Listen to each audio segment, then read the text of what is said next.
Welcome you all to this discussion about kinematics of machinery.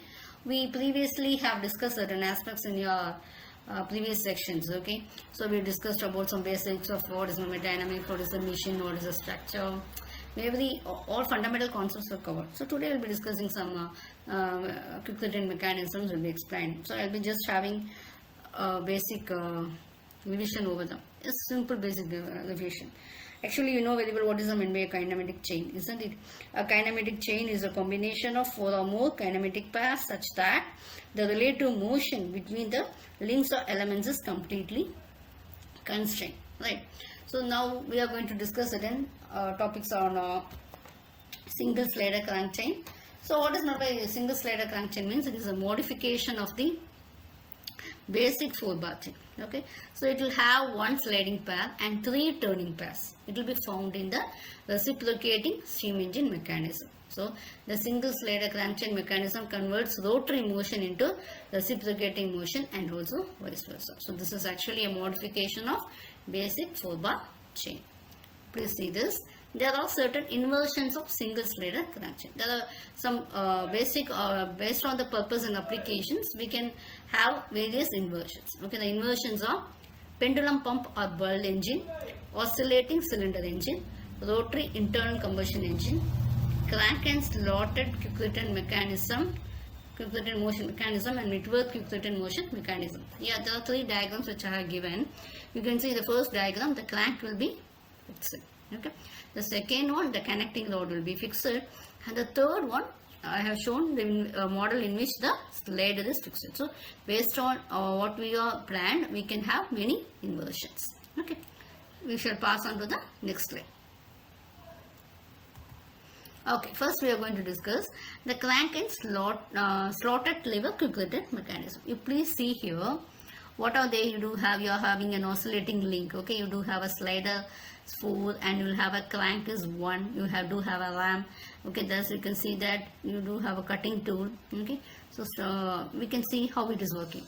So here we are having a link 2 will be fixed. Okay, the link 2 is fixed. We are having a link 4, that is the slider. You can see please there, the link 4 is your slider. You can see here, please see the diagram, the link 4. Okay, link 4 sliders reciprocating in the link C. This is your link C, and oscillating link, it is sliding over there. That is oscillating slotted lever is your link 3. Okay, link 4 is your slider. Okay, what happens here? You are fixing your link 2. You are fixing your link 2. Now you please see, this type of mechanism is normally used for shaping and also slotting machines. So capital AB is a crank which is rotating about the center capital A. Okay, and also the slider B has both sliding and as well as rotating motion. So slider will be having sliding as well as rotating motion. So you also have a link OC. It will be hinged at point O, and you can see it is hinged at this point O and can also hinged at this point O and can rotate about this. It can rotate like this. Okay, this link OC. Slider will be having both sliding as well as rotating motion.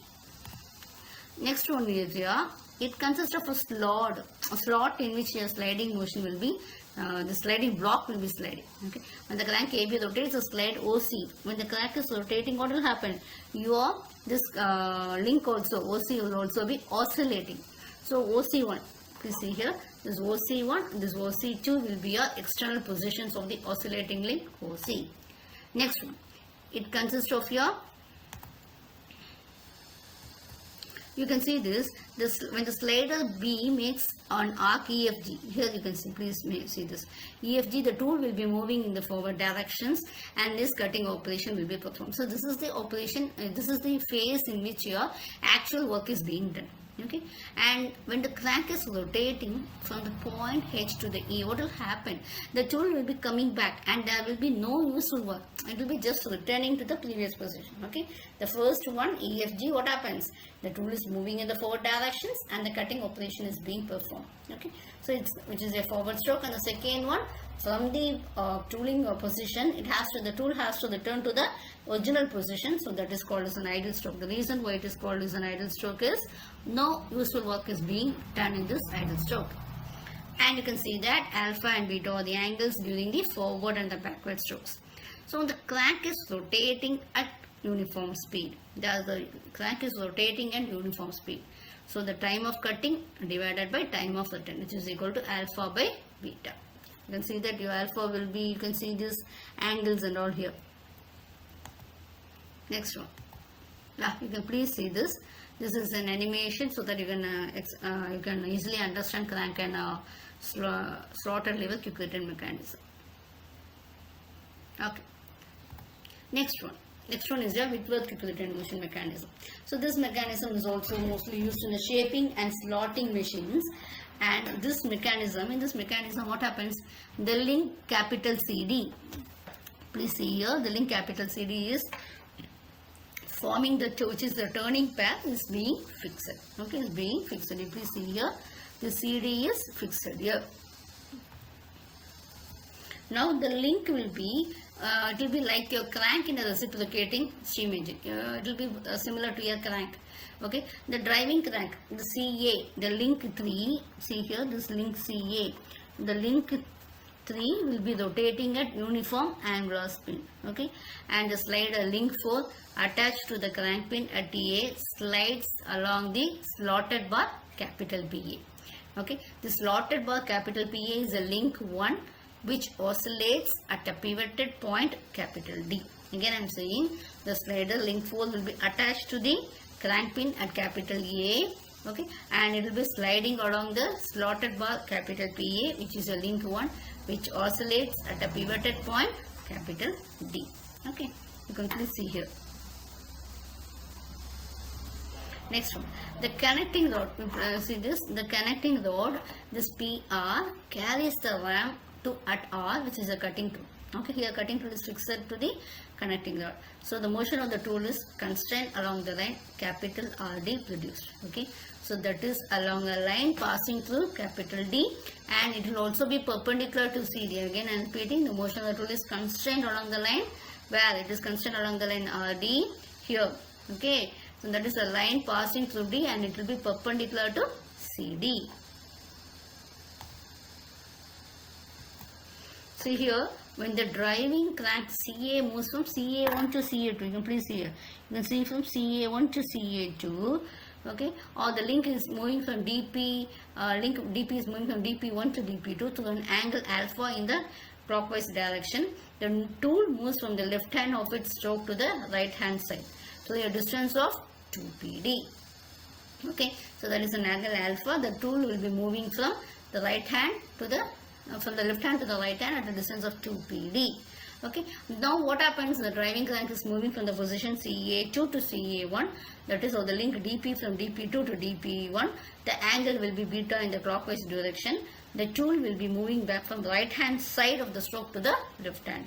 Okay, please see the diagram. You can see this. So, since the crank CA rotates at uniform angular velocity, therefore time taken during the cutting stroke is more than the time taken during the return stroke. In other words, what we can say it as, the mean speed of the ram during the cutting stroke is less than the mean speed during the return stroke. So, we are calculating the ratio between the time taken during the cutting and the return stroke, which is given as time of cutting stroke divided by the time of return stroke, which is equal to alpha by beta. Okay, so either beta can be 360 minus alpha, and or beta can alpha can be beta can be 360 minus alpha. Okay, in order to, if you want to find the effective stroke, okay, in order to find the length of effective stroke R1 R2, so you will have to mark P1 R1 is equal to P2 R2, which is equal to capital PR. Okay, so the length of the effective stroke is also equal to 2 PD. So please, this animation I have given for a Whitworth quick return mechanism. Please have a glance of it. Thank you all for your patient listening. We will meet in the next section. Thank you once again.